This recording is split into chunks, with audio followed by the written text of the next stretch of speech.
폴리곤은 최근 이더리움을 제치고 이를 활성 사용자 측면에서 두 번째로 큰 블록체인 플랫폼이 되었습니다. 바이낸스 스마트 체인이 앞장서고 있습니다. 솔라나, 니어 프로토콜, 카르다노도 각각 13만 5천명, 6만 9천명, 7만 6,254명의 이를 활성 사용자를 자랑하며 인기가 있습니다. 이 데이터는 폴리곤이 이를 활성 사용자 수에서 이더리움을 능가했으며 현재 두 번째로 큰 블록체인임을 보여주기 때문에 의미가 있습니다. 또한 바이낸스 스마트 체인이 가장 인기 있는 플랫폼이며 카르다노는 이를 활성 사용자 수가 상당하다는 것을 보여줍니다.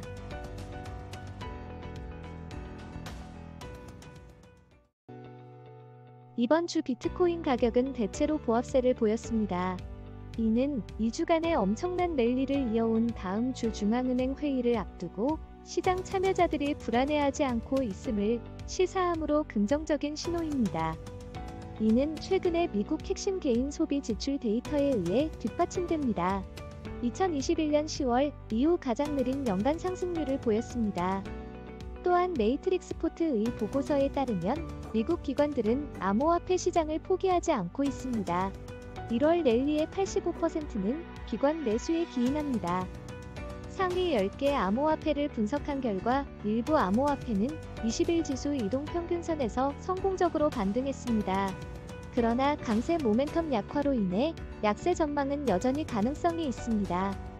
이 글은 상위 10개 암호화폐의 현재 상태와 가격에 영향을 미칠 수 있는 요인에 대한 훌륭한 개요를 제공합니다. 강세 및 약세 시나리오와 각 코인의 잠재적 목표에 대한 통찰력을 제공합니다. 최신 정보를 얻고 정보에 입각한 결정을 내리고자 하는 트레이더와 투자자에게 유용한 리소스입니다.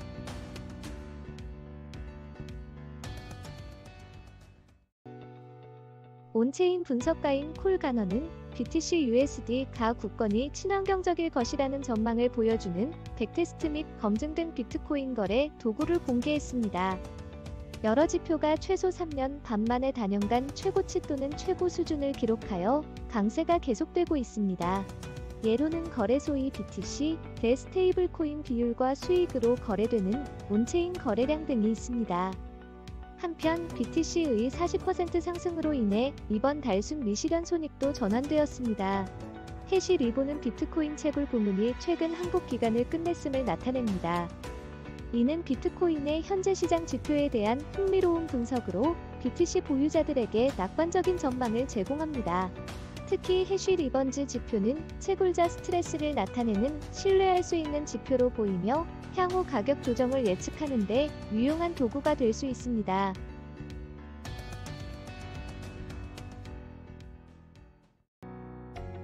투기꾼들은 채택률이 증가할 것으로 예상하여 다가오는 이더리움 네트워크 업그레이드인 상하이와 관련된 토큰에 베팅하고 있습니다.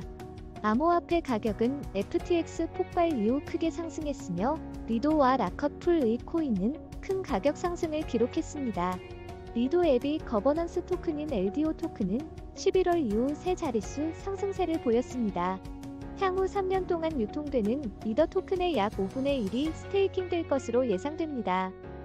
상하이에서는 토큰의 유동성이 개선될 수 있지만 위험이 있습니다. 업그레이드가 시행되기 직전에 토큰이 멈추거나 투기꾼이 매도할 수 있습니다. 이 보고서는 다가오는 이더리움 네트워크 업그레이드에 대한 기대와 이것이 암호화폐 시장에 미칠 수 있는 잠재적 영향에 대한 흥미로운 통찰력을 제공합니다. 또한 업그레이드와 관련된 토큰 투자와 관련된 잠재적 위험을 강조합니다.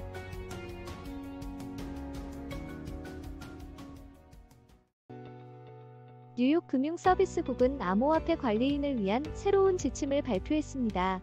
이 가이드라인에서는 고객의 자금을 자신의 자금과 분리하여 보관하고 해당 자금을 어떻게 운용하고 있는지 공개하도록 요구합니다. 이는 빈 라이선스 보유자 및 암호화폐 보관 서비스를 제공하는 제한된 목적의 신탁회사에 적용됩니다. 이는 신규 암호화폐 채굴자에 대한 모라토리엄과 2015년 주 비트 라이선스 도입에 따른 것입니다. 암호화폐 산업에는 몇 차례 눈에 띄는 실패가 있었고 이로 인해 나이드푸스는 디지털 자산에 대해 더욱 강경한 입장을 취하게 되었습니다. 이로 인해 비트코인 채굴자들이 대거 이탈했지만 뉴욕은 여전히 업계를 적극적으로 감독하고 있습니다. 그렇게 함으로써 뉴요커들은 미국 내 어느 누구보다도 더 많은 보호를 받는다고 믿어집니다. 나이드푸스의 새로운 가이드라인은 뉴욕이 암호화폐 투자자에게 효과적인 정부 감독 및 보호를 제공하는 중요한 단계입니다. 나이드푸스 등 관리인에게 고객 자금을 자신이 자금과 분리하여 보관하는 방법을 공개하도록 요구하고 신용 노출 위험을 줄이는 데 도움이 되는 규칙을 도입함으로써 디지털 자산 금융 서비스의 안전을 보장하기 위한 사전 조치를 취하고 있습니다. 이는 업계의 긍정적인 발전이며 정부가 사기 및 기타 잠재적 위험으로부터 시민을 보호하기 위해 최선을 다하고 있다는 신호입니다.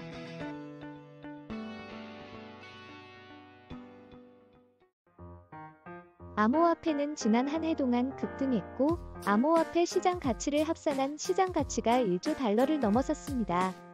그러나 미국 연방준비은행은 최근 암호화폐 은행 쿠스토디아의 신청을 거부했습니다. 연준 체제의 일원이 되려면 상당한 안전 및 건전성 위험이 있다고 언급했습니다. 제롬 파월 연준 의장은 잠재적인 안전성과 건전성에 영향을 미치기 때문에 암호화폐 은행에 마스터 계정을 부여하지 말라고 경고했습니다. 이는 암호화폐 금융업계가 FTX 붕괴의 여파로 극심한 변동성과 출금을 경험한 이후에 나온 것입니다. 캘리포니아에 본사를 둔 암호화폐 은행인 실버게이트는 주가가 크게 폭락했습니다. 2022년 4분기에 80억 달러 이상의 암호화폐 유출을 기록했습니다. 연방준비제도이사회의 이 소식은 주류 수용을 바라던 암호화폐 산업에 큰 차질을 빚고 있습니다. 연준은 암호화폐 활동과 관련된 위험을 강조했으며 쿠스토어의 위험 관리 프레임워크는 이러한 우려를 해결하기에 충분하지 않은 것으로 간주되었습니다. 신청 거부는 암호화폐 은행과 업계 전체에 실망을 안겨주었습니다.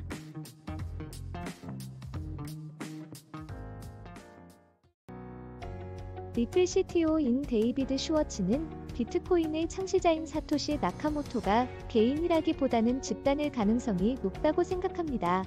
창조자가 자신이 모은 막대한 부를 주장하기 위해 나서지 않은 이유에 대한 논의가 벌어졌습니다. 가능한 설명으로는 키 분실 및 일부 그룹 구성원의 죽음 등이 있습니다. 헬핑이는 비트코인 소프트웨어를 다운로드 및 설치하고 나카모토로부터 10BTC를 받은 최초의 개인입니다. 그는 지속적으로 제작자임을 부인하고 2014년에 세상을 떠났습니다. 리플의 CTO인 데이비드 슈워츠와 다른 암호화폐 애호가들 사이의 이 대화는 사토시 나카모토가 개인이 아니라 집단 또는 집단일 수 있으며 회원 중 한 명이 사망으로 인해 부를 잃었을 수도 있다는 타당한 점을 제시합니다. 이것은 비트코인의 창시자와 그 엄청난 부의 뒤에 숨겨진 매혹적인 미스터리를 보여줍니다.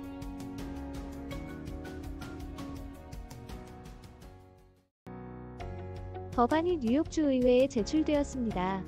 이를 통해 주정부 기관은 개인과 계약을 체결하여 벌금, 인사과태료, 세금, 수수료 및 기타 국가에 지불해야 하는 기타 지불금에 대한 지불수단으로 암호화폐를 수락할 수 있습니다. 이 법안은 주정부 기관이 암호화폐를 수락하도록 의무화하지는 않지만 이러한 합의가 법원에서 집행되어야 한다는 점을 분명히 하고 있습니다. 암호화폐는 암호화 기술을 사용하여 통화 단위 생성을 규제하는 디지털 통화로 암호화폐를 정의합니다. 예로는 비트코인, 이더리움, 라이트코인 및 비트코인 캐시가 포함되며 이에 국한되지 않습니다. 법률이 되려면 법안이 의회와 상원에서 통과되고 주지사의 서명을 받아야 합니다. 이는 국가의 올바른 방향으로 나아가는 단계로 간주됩니다. 암호화폐에 대한 적대감을 드러냈으며 모든 암호화폐 거래소가 취득해야 하는 제한적인 빈 라이선스를 부과했습니다. 이 법안은 뉴욕주 정부의 암호화폐 수용을 향한 한 걸음 더 나아간 것으로 볼 수 있습니다. 이는 암호화폐에 대한 적대감을 줄이고 뉴욕에서의 암호화폐 결제의 법적 지위에 대한 명확성을 높이는 데 도움이 될 수 있습니다.